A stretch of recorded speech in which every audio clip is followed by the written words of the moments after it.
na realidade, advém de um nível de consciência. O que quer dizer o seguinte, a nossa alma, ela tem a capacidade de atingir esses 3 níveis.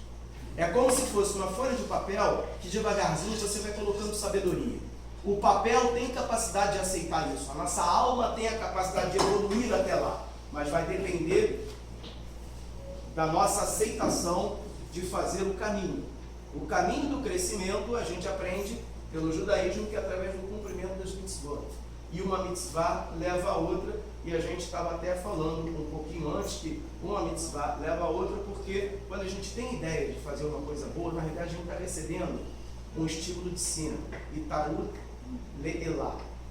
E quando a gente então usa isso e resolve praticar isso, esse estímulo que veio de cima e agora está vindo de baixo para cima, sensibiliza o mundo superior e nos dota de mais energia para você continuar. E essa troca vai aumentando e assim você vai evoluindo, e é por isso que a frase nasceu assim, uma mitzvah leva a outra.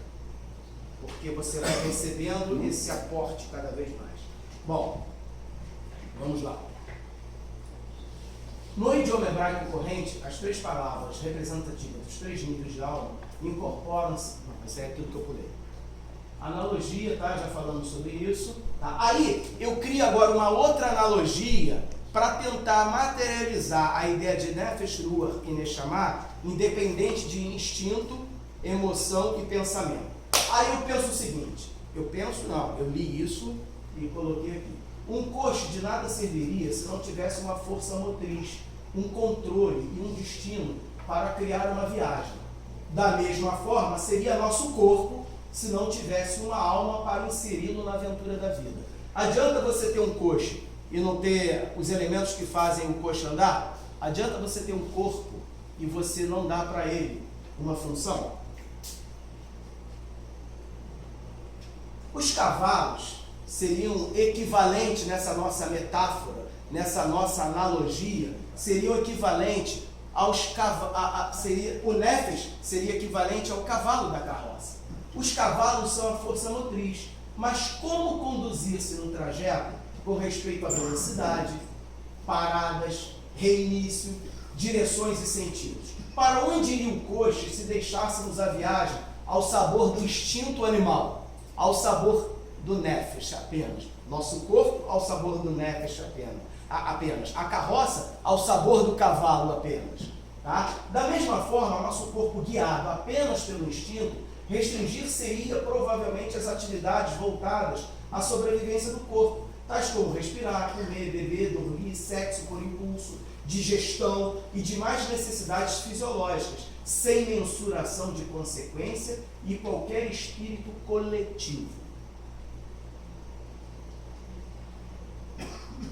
Ruach, já na condução de um cocheiro, pode-se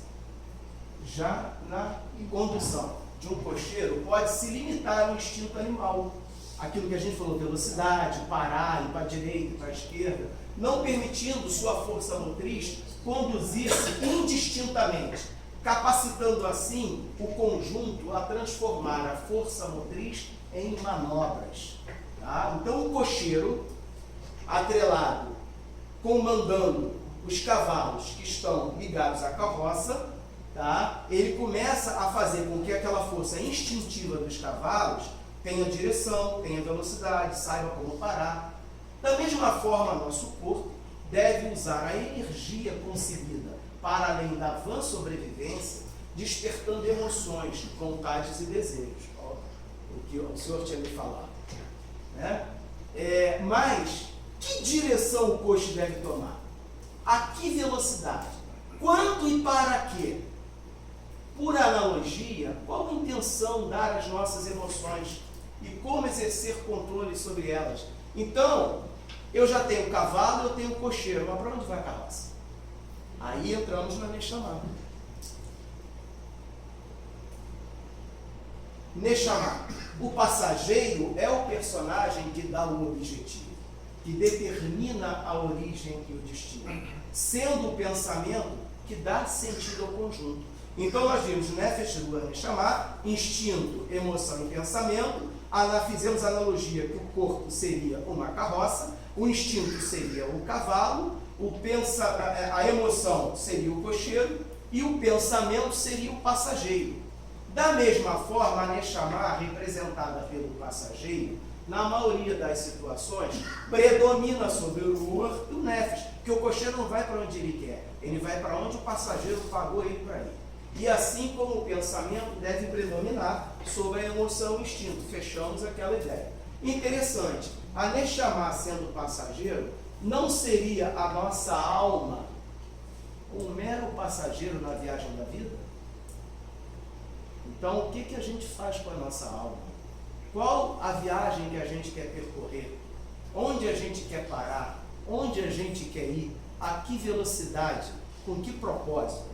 Então, eu estou sempre fazendo analogia e fazendo questionamento, porque a ideia é o que nós podemos fazer com a nossa alma. E o projeto maior, para quem não tem essa aceitabilidade natural, é entender que existe, eles já internalizaram isso, e usar. O pensamento deve predominar sobre a emoção e o instinto. Existem situações, tem alguma coisa fora de lugar. Não, eu já falei antes para vocês o exemplo do crime passional, de botar a mão na chapa, então vamos pular. Bom, ao desenvolvermos nossa inteligência emocional. Isso é importante, gente. O que muitas vezes antigamente determinava também a aceitação, imaginar que alguém era apto para o emprego? Era o QI, era o quociente intelectual. Hoje, esse conceito foi ampliado para o QE, o quociente emocional. O que o quociente emocional mostra? A capacidade das pessoas a se adaptarem às mudanças de contexto.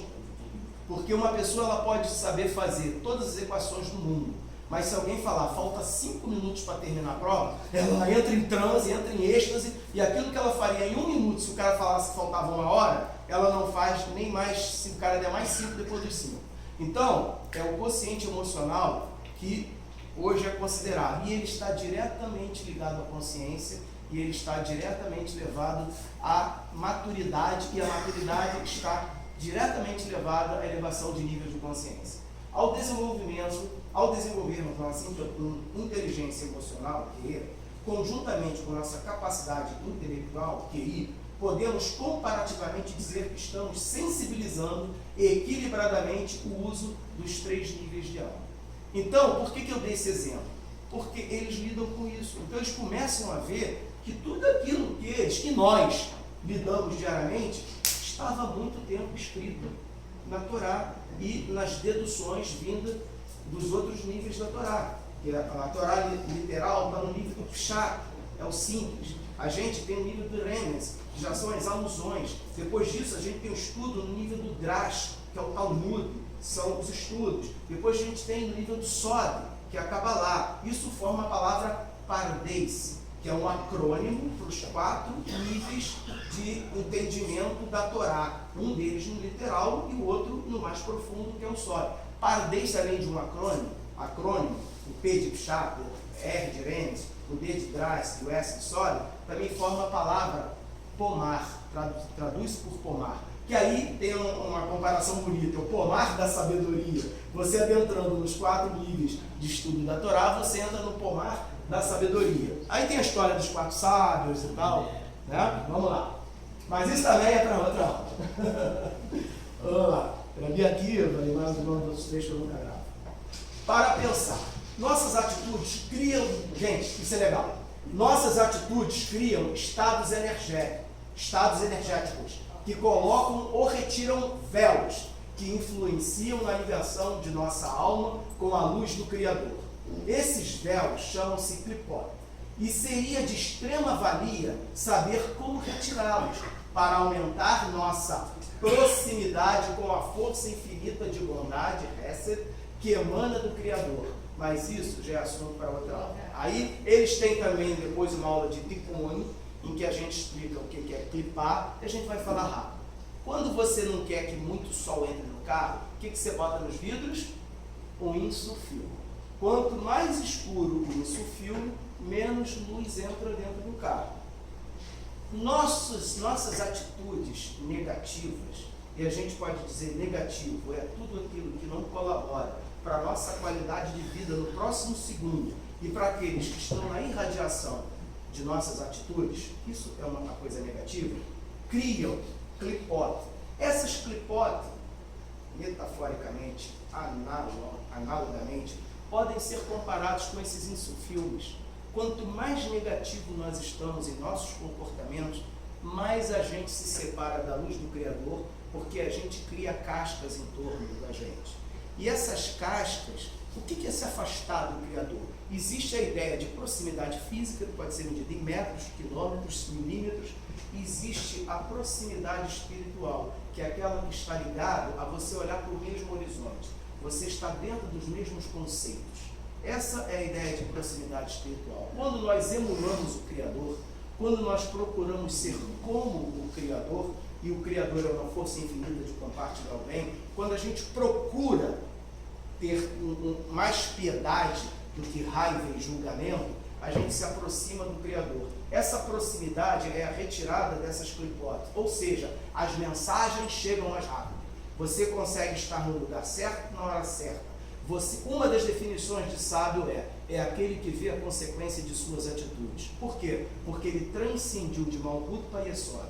Ele já está num nível em que, são outras histórias, em que ele subiu nas Sefirot e no nível dos mundos, de Olam Asiá até Olam Atzilut, que não se chega, mas Olam Abriá, e que você começa a entender melhor tudo que você faz, porque você está mais próximo do Criador, porque você tirou justamente essas clipotas que te separam dele. O que nos aproxima do Criador é o comportamento parecido com o dele. Nós estamos aqui para ser como o Criador. Se o Criador é uma força infinita de compartilhar o bem, nós devemos amar como o Criador. E amar como o Criador é fazer sem esperar retorno. Ponto. A gente faz porque chegou na consciência que aquilo precisava ser feito, aquilo vai ser bom para o mundo, se vai ser bom para as pessoas, e as pessoas vão replicar isso, o maior número de pessoas vai ser boa, nós vemos no mundo, se todo mundo é bom, o mundo se torna bom, porque o mundo é feito de pessoas. Então, essa é a ideia das clipotes, e está aí o que a gente tem que fazer com a nossa alma, tentar retirar essas clipotes através de um comportamento baseado em Hesed.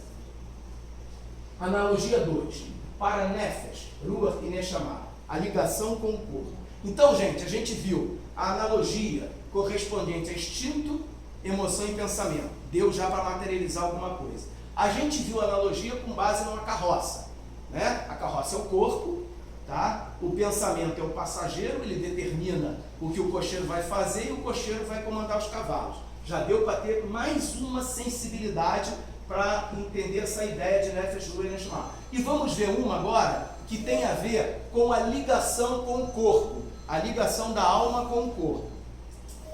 Bom, para facilitar o entendimento, comparando os 3 níveis de alma aos 3 níveis de gradação da chama de uma vela. Bom, essa também é uma comparação bem palpável, porque a chama de uma vela é conhecida e é detectível.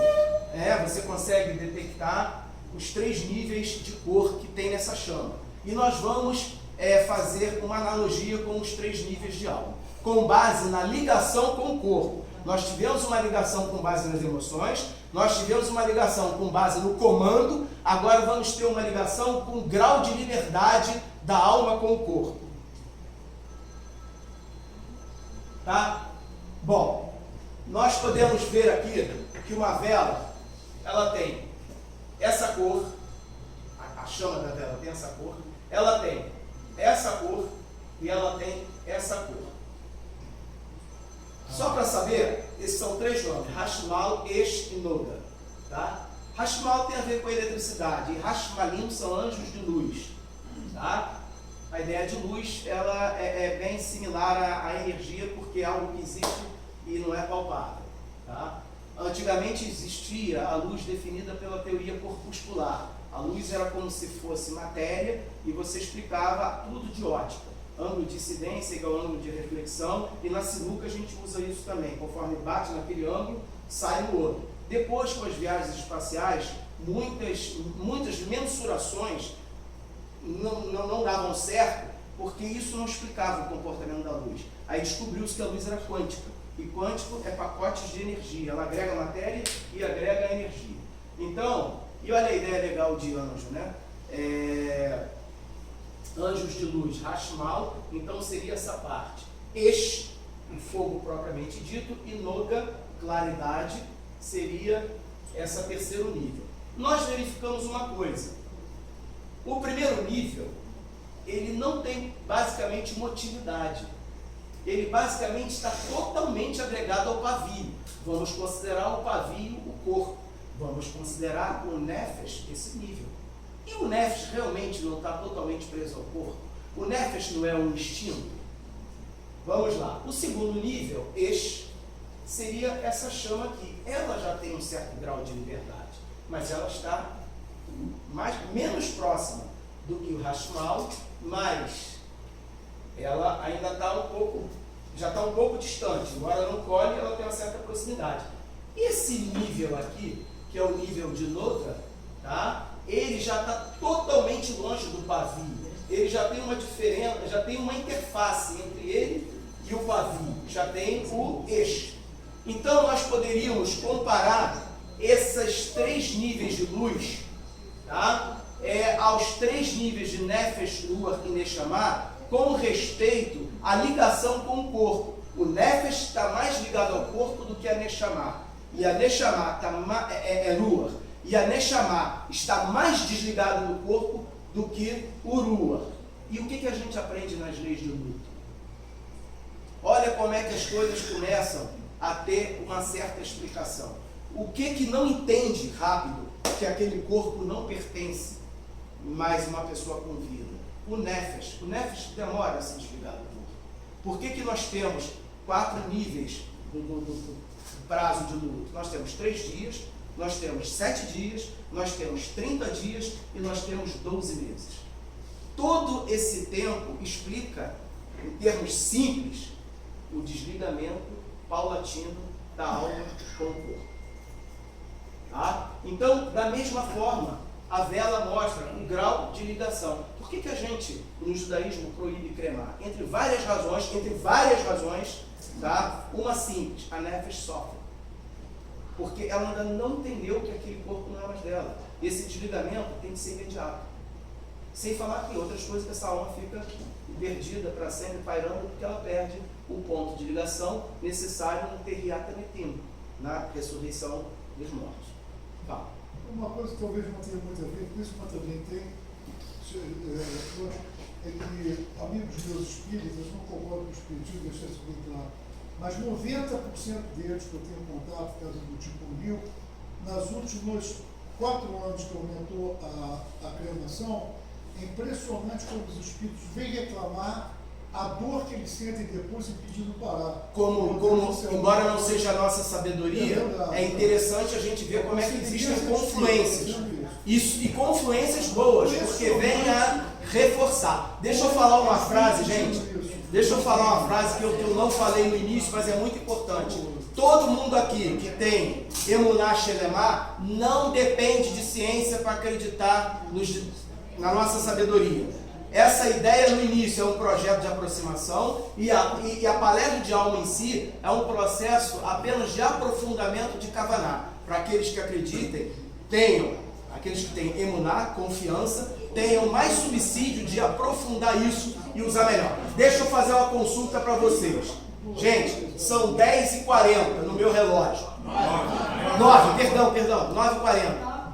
Eu fecho com 2 slides na frente para continuar depois, porque está tarde, tá? Então vamos lá. Para mim tudo bem, mas eu penso em vocês, porque havia isso foi uma das conclusões que eu e Hernani chegamos na aula passada. Ele me ajudou muito trazendo essa ideia de que a hora de terminar é importante, e a modulação de voz também. Melhorou, Hernani? Obrigado. Então vamos lá, para finalizar. A parte mais escura da chama, que fica mais próxima ao pavio, seria correlata a Nefesh, aquela mais ligada ao corpo. A chama branca, que apoia-se na chama escura e move-se em diferentes direções, seria comparada a Ruach. E o que, por sua vez, possui um maior grau de liberdade em relação ao corpo físico, acima deste conjunto, há uma auréola de luz envolvente, que seria como a Neshama, isso são analogias, tá? Como a Neshama do ser humano, mais desapegada à fisicalidade, conforme maior o grau de elevação do nível de consciência da pessoa. Aí vem uma coisa importante. Ela não é desligada por natureza, ela é desligada por evolução. E aí vem uma frase que depois está no Talmud, que aí diz que aquele que não evoluiu, a alma sofre ao morrer porque ela não estava preparada para esse desligamento. Agora, bom, eu acho que a gente pode parar aqui. Tá? Agora, já mais consistente a noção de alma, vejam o que mais a mística judaica revela. Quando a alma parte deste mundo, agora, gente, já é aula legal de o que fazer com a nossa alma. Então, de acordo com o Zohar Vairi, quando a alma parte deste mundo, ela sobe pela caverna de Marpelá, já que lá é o portal do paraíso. Isso é uma assertiva do Zohar. Tá? Quando a gente morre, a gente passa por essa caverna de Marpelá. Guardem isso, porque a palestra que vem começa com um vídeo. Por isso que era legal a gente ver se o som funciona. Pô. Bom, Midrash, agora, gente, já não está no Zohar. Midrash Bamidbar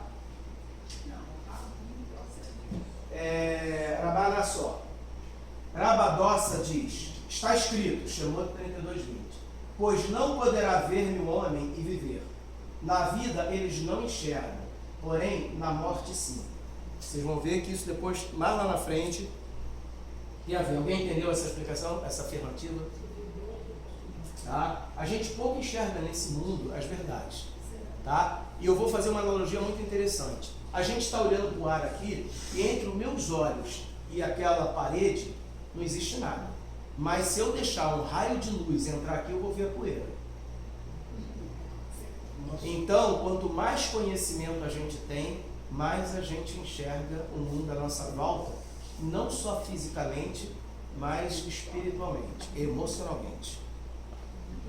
Rabi Dossa então diz, está escrito, pois não poderá ver no homem e viver. Isso quer dizer o seguinte, se a pessoa passar pela caverna de Marpelá e chegar no final do túnel que leva a ela e ver Adão, ele não pode voltar mais. Se ele não vê e não transpassar, ele pode voltar. Guardem essas duas assertivas, porque isso é a base do projeto. Porque com tudo isso que a gente viu na Torá, no Zohar e no Talmud, vai ser repetido na física quântica e na medicina. Aí, a gente, não só eles, nós chegamos à conclusão de que realmente não tem como negarmos que esse ente imaterial existe e que nós devemos investir nele. Outra assertiva que está no Zohar Vairi, no exato momento em que a alma deixa este mundo, seu pai, caso já tenha falecido, e também quaisquer familiares já falecidos, virão ao seu encontro. Podem ser amigos também. Tá? A dificuldade, olha, essa é a mais interessante da ideia do que fazer com a nossa alma. Está no Sharei Teshuvah. A dificuldade vivida no momento da morte será proporcional ao apego aos prazeres vividos exclusivamente no plano material. O que nós devemos fazer nesse mundo? Aceitar o jugo do Criador. O que é aceitar o jugo do Criador? Eu tenho um dono. Ele falou, cumpre o Shabat. Ele falou, bota tefilim. Ele falou, dê tzedakah. Ele falou, trate bem pai e mãe. E tudo aquilo que vocês sabem das mitzvot. Isso é aceitar o jugo do Criador. A partir do ponto que você aceita o jugo do Criador, é aquilo que eu falei antes. Aquilo que vem de cima, você aceita e cumpre, te traz força para continuar cumprindo e fazer aquilo que você já não fazia. Novamente a ideia, uma mitzvah leva a outra. Gente, como é que a gente faz para ter mais condicionamento físico? A gente se cansa, a gente entra numa academia. Então, para a gente ter mais condicionamento físico, o treinamento é se cansar. Então, para a gente ter liberdade, a gente tem que aceitar o jugo do Criador. Porque, na verdade, nós passamos a estar livres dos impulsos. Quando a gente bota tefilim, além da gente pensar que com braço estendido e mão forte, o Criador nos tirou do Egito, nós queremos também controlar os impulsos do coração. E o que a gente fala no Shema Israel? Kol levaverá. A gente tem que amar o Criador de todo o coração. Meu Deus, de todo o poder. Então, amar de todo o coração é interessante. É com pensamento bom e com pensamento ruim. Mas o que é amar de todo o coração é transformar o ruim no bom. Isso é amar de todo o coração, porque o Criador se interessa que o homem tenha um coração quebrado. O coração quebrado é aquele que entende. É quando você trouxe para dentro do coração que determina o seu comportamento, tá? Porque a mente é o centro do juízo. O coração já é da emoção. Quando você consegue dominar essa emoção com o pensamento, você tem um coração quebrado e é o que o Criador espera da gente. A dificuldade vivida no momento da morte será proporcional ao apego aos prazeres vividos exclusivamente no plano material. Prazer é ruim? Não. Comer é ruim? Não. Ter carro é ruim? Não. Fazer sexo é ruim? Não. O que é ruim é sermos escravos disso. É matar para ter o dinheiro. É mentir para ter o sexo. É trair para ter mais prazer. Isso é que é ruim. E o que nós temos que fazer é dominar esses impulsos. Então, a dificuldade vivida no momento da morte será proporcional ao apego aos prazeres vividos exclusivamente no plano material. Então, ele está dizendo que na hora da morte, dependendo do nível que a gente atingiu dessa alma, a gente vai ter problema. Quando o homem falece, isso já vem no Sifre Hazino. Olha, Mishnah direto. Quando o homem falece, todos os seus atos, e não tem cabalá. Quando o homem falece, todos os seus atos são detalhados, separados perante ele. E lhe falam, assim fizeste no dia tal, e certamente poderá conferir. E ele responde, certamente, vou fazer o quê? Né? Tá? Então, aceita que dói menos. Então, é isso.